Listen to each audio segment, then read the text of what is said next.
আমার হাত হইতে সুই পড়ে গেল, সেলাই করতে গেলে যে সুইটা লাগে ওইটা পড়ে গেল। সুই যখন পড়ে গেল আমি আর উহা খুঁজিয়া পাচ্ছিলাম না, কারণ অন্ধকার তো। আগে তো এইরকম আপনার কি ছিল না, কারেন্ট ছিল না, সব কিছু প্রকাশ করে দিবে, আপনি সহজে পেয়ে যাবেন। ল্যাম্প ছিল, মোমবাতি ছিল, তারপরে এটার আলো একবারে কম ছিল। যাই হোক, উনি বলতেছেন যে আমি পাচ্ছিলাম না সুইটা খুঁজে। এমন সময় হুজুর সাল্লাল্লাহু আলাইহি ওয়াসাল্লামের আমার নিকটে আসিলেন। এটা কিন্তু হাদিস, ভালো করে লক্ষ্য করবেন। এমন সময় নবী আমার নিকটে আসলেন, তাহার চেহারার আলোতে আমার সুস প্রকাশ পাইয়া গেল। বলি না সুবহানাল্লাহ। যেখানে উনি সুই খুঁজে পান না, কিন্তু রাসূল আসলেন ঘরের মধ্যে। রাসূলের চেহারার সৌন্দর্য উনি বর্ণনা করতেছেন যে এত সুন্দর। এখন আমরা যদি এইসব আলোচনা করি, আপনি বলতে পারেন যে আমরা নবীজির প্রতি মহাব্বত বেশি দেখাইয়া আমরা মন গড়া কথা বলতেছি, কিন্তু এটা আমার কথা না, এটা নবীজির বিবি হজরতে আয়েশা রাদিয়াল্লাহু তাআলা আনহার কথা। উনি বলতেছেন যে যখন রাসূল আমার ঘরে আসলেন, উনার চেহারা মুবারকের আলো এত বেশি ছিল যে আমি ওই সুসটা ফাতাবাইয়ানাতিল ইবরা, যে ওই সুসটা উনার চেহারার আলোতে প্রকাশ পাইয়া গেল। বলি সুবহানাল্লাহ। তারপরে আমি সেটা পেয়ে গেলাম। আমি ওই কথা হুজুর সাল্লাল্লাহু আলাইহি ওয়াসাল্লামকে বলিলাম। ইহাতে হুজুর সাল্লাল্লাহু আলাইহি ওয়াসাল্লাম ইরশাদ করিলেন, হে প্রিয়সী। নবীজি ওনাকে আদর করে ইয়া হুমায়রা বলে ডাকতেন।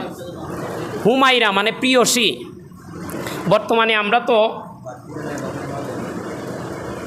আমরার বউরে আমরা আদর করিয়া ডাকি না, ঘরের বউরে আবার অত লাই দিতে কি দাঁড়িয়ে, ঘরের বউরে খুব শাসন করে, এটা আপনারা ভালো জানেন।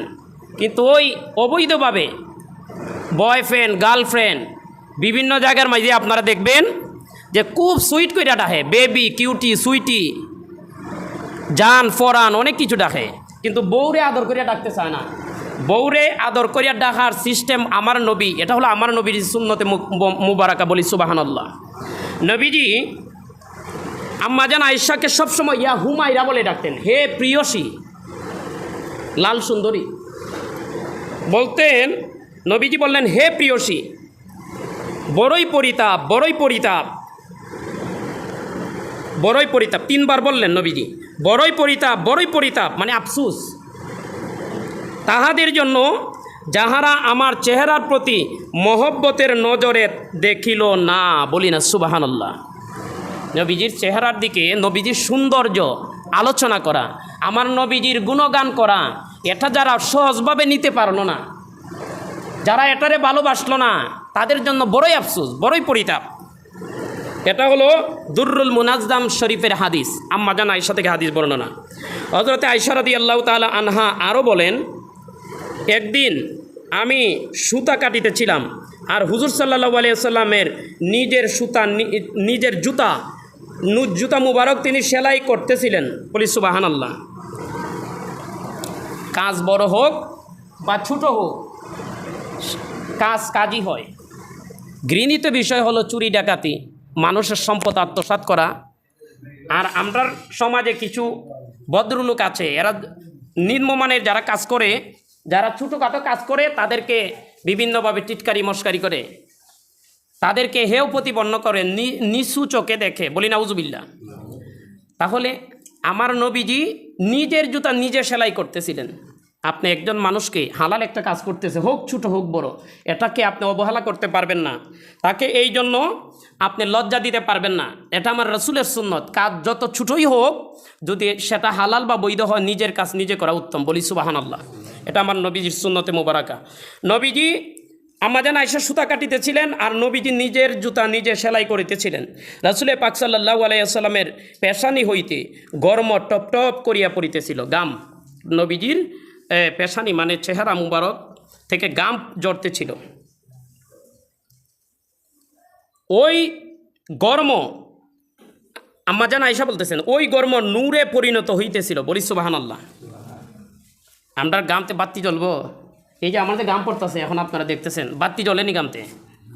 কিন্তু উনি বলতেছেন যে রাসূল যখন জুতা সেলাই করতেছিলেন গরমের কারণে ওনার পেশানি মুবারক থেকে গাম জড়ছে, আর যখন সেটা মাটির মধ্যে টপটপ করে পড়তেছে তখন এটা থেকে নূর চমকাইতেছে। বলি সুবহানাল্লাহ। এটা হলো আমার রাসূলের সৌন্দর্য। ইহা দেখিয়া আমি আশ্চর্যান্বিত হইয়া গেলাম। হুজুর সাল্লাল্লাহু আলাইহি ওয়াসাল্লাম বলিলেন, আশ্চর্য হইয়াছ কেন? আম্মাজান আয়েশাকে জিজ্ঞেস করলেন, ও আয়েশা, এত অবাক হইয়া কি দেখতেছো, তো আশ্চর্য হইয়া কি দেখতেছো? আমি বলিলাম, আপনার পেশানি হইতে গর্ম নির্গত হইয়া নূরে পরিণত হইতেছে দেখিয়া আমি তাজ্জব হইতেছি। আবু কবির হাজালি ওই সময়ের একজন কবি ছিল। তিনি একটা মেয়েকে ভালোবাসতেন, মেয়েটা খুবই সুন্দরী ছিল। ওই মেয়ের সৌন্দর্য উনি বর্ণনা করে একটা কবিতা লিখেছিলেন। আম্মাজান আয়েশা বলতেছেন, যদি আবু কবির হাজালি তার প্রেমিকার সৌন্দর্য নিয়ে সে কবিতা লেখছে, অনেক সুন্দর কবিতা লেখছে।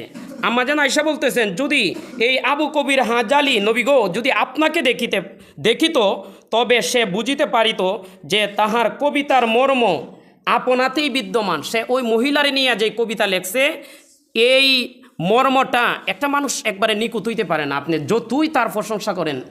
কিন্তু উনি বলতেছেন, ওই মহিলা যদি নিকুত নাও হয়ে থাকে, পরিপূর্ণ নিকুত আপনি রাসূল, আপনার মধ্যে এই সৌন্দর্য সে দেখিতে পাইতো যদি সে আপনাকে দেখিত। বলি না সুবহানাল্লাহ। সে কবিতায় বলিয়াছে, আমার প্রশংসিতা, মানে ওই তার প্রেমিকার কথা বলতেছে, যে আমার প্রশংসিতা হায়েজের গিন্নতা এবং দুগ্ধদানজনিত অসুবিধা সহবারজনিত সকল প্রকারের বাধা হইতে নাফাকি হইতে পবিত্র।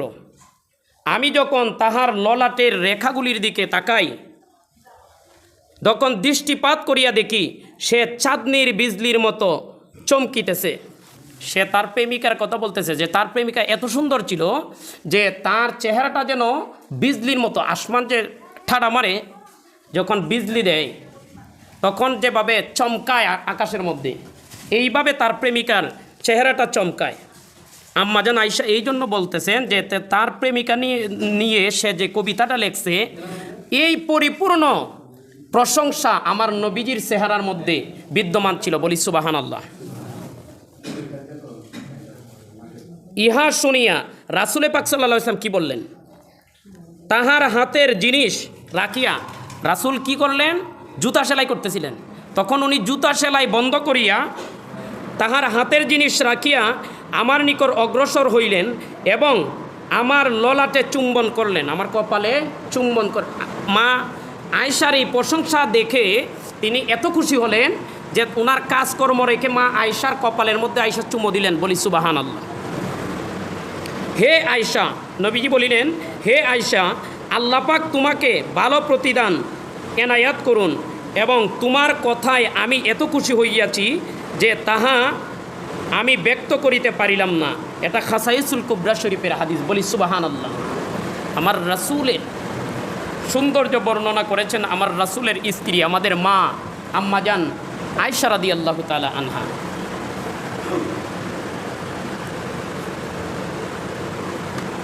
আপনারা স্বামী স্ত্রীর মধ্যে অনেক ঝগড়া বিভেদ হয়।